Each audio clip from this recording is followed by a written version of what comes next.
వీళ్ళకి దేవుని గురించి చెప్తే ఎక్కుతాయా? దేవుని విలువ, వాక్యం విలువ, సంఘం ఏం తెలియదు వీళ్ళకి. నటిస్తుంటారు అంతే. కొంతమంది సంవత్సరం, కొంతమంది 2 సంవత్సరాలు, కొంతమంది 5 సంవత్సరాలు, అసలు 10 సంవత్సరాలు, 15 సంవత్సరాలు నటించే వాళ్ళు కూడా ఉన్నారు.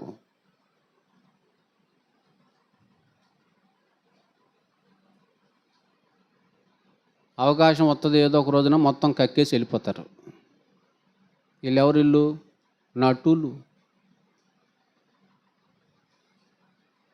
ఈ నటులు అంటారు వాళ్ళు నటిస్తున్నారు, వీళ్ళు నటిస్తున్నారు. అసలు వీళ్ళే పెద్ద నటులు. అందరి నటనలు తెలుసు సేవకుడికి. ఎందుకు? ఈడే మహానటికి జయజమ్మ. ఆ సంగతి ఈ అమాయకులకి తెలీదు. సుశీల, మీరందరూ అమాయకులు, మీకు తెలీదు. కానీ మీరేమనుకుంటారు? నేను అమాయకుడిని అనుకుంటారు. నేను ఎవరిని? మహానటికి జయజమ్మని నేను. అదేంటండి? ఈ నటనంతా వాడి దగ్గరే నేర్చుకున్నా ఒకప్పుడు. ఇప్పుడు దేవునిలోకి వచ్చినాక ఆ నటన అలా సమాధి చేసి దేవుని జ్ఞానంలో భయభక్తులు కలిగి సాగుతున్నా. అర్థమైందా ప్రియులారా? కొంతమందికి తాగుడు చూపిస్తాడు. మందు. ఎందుకు తాగుతున్నావు మందు? తాగే వాళ్ళకి తెలీదు. మందు ఎందుకు తాగుతున్నావు అని అడగండి, తెలీదు వాళ్ళకి. తెలీదు. తాపిస్తున్నాడు ఆడు అంతే. ఆడు దాన్ని చూపించాడు, అయ్యో మాటలు బుర్రలోకి ఎక్కించాడు. ఆ ట్రాకులో పడిపోతుంటారు అంతే. తాగిన వాళ్ళని చూడండి, ఏదైనా ఒక అంశం తీసుకున్నారనుకోండి, ఇక ఆ అంశంలోనే వెళ్తుంటారు. వెనక్కి రారు, ముందు పక్కకి వెళ్ళరేక. ఏదైనా ఒక మాట ఎత్తారనుకోండి, ఇక ఆ మాటే పోతుంటుంది. 10 మైళ్ళేనా, 50 మైళ్ళేనా, 100 మైళ్ళేనా, పొయ్యి నిద్రలోకి పోతారు.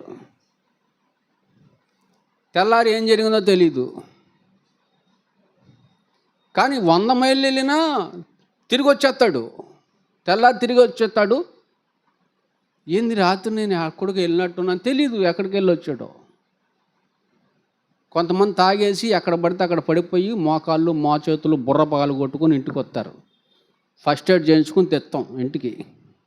పొద్దున్నే లేచి ఏంటి దెబ్బలు? ఎవడు కొట్టాడు? ఎవడు కొట్టలా?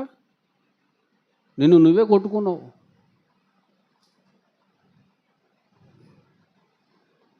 బలం ఉంది కదా, డబ్బులు ఉన్నాయి కదా, ఆరోగ్యం ఉంది కదా అనుకొని దానికి బానిసలు అయిపోతారు. కానీ ఎల్లకాలం ఉంటుందా బలం? ఎల్లకాలం ఉంటుందా డబ్బు? ఎల్లకాలం ఉంటుందా ఆరోగ్యం? ఏదో ఒక రోజు దెబ్బతింటుందిగా.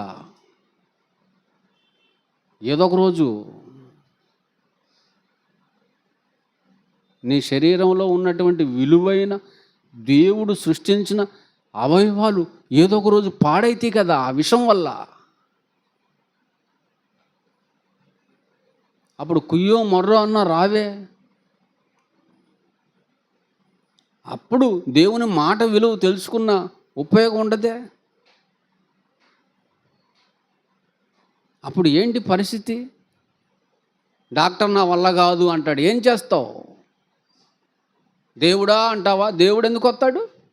ఆయన పిలిచినప్పుడు నువ్వు వచ్చావేంది? ఆయన చెప్పినప్పుడు నువ్వు విన్నావా? లోబడ్డావా? మారావా? ఇప్పుడు అన్నీ ఊడిపోయినాక దేవుడు అంటే ఆయన ఎందుకు వస్తాడు? పని చూసుకో అంటాడు.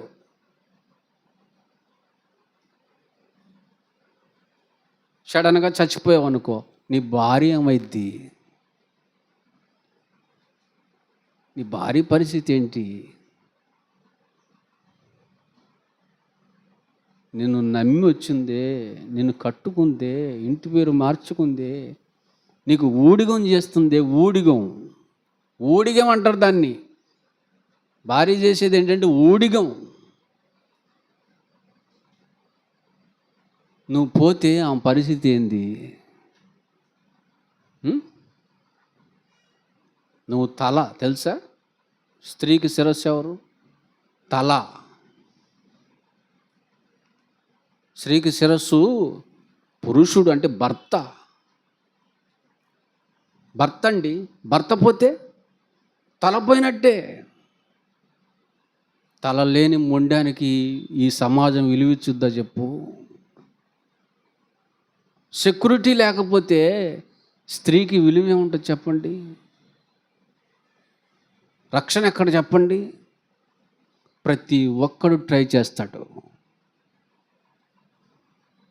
పెళ్ళి కానోడు ట్రై చేస్తాడు, పెళ్ళి అయినోడు ట్రై చేస్తాడు, చివరికి ముసలోడు కూడా ట్రై చేస్తాడు ఒంటరిగా ఉంటే.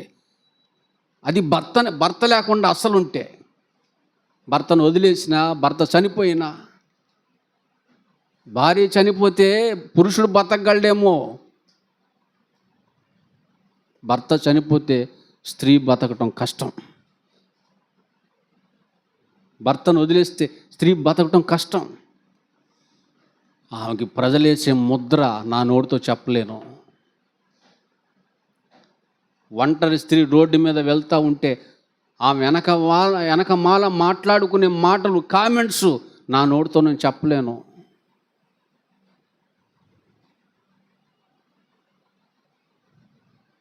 గనక నీ భార్య కోసం బతకాలయ్యా నువ్వు.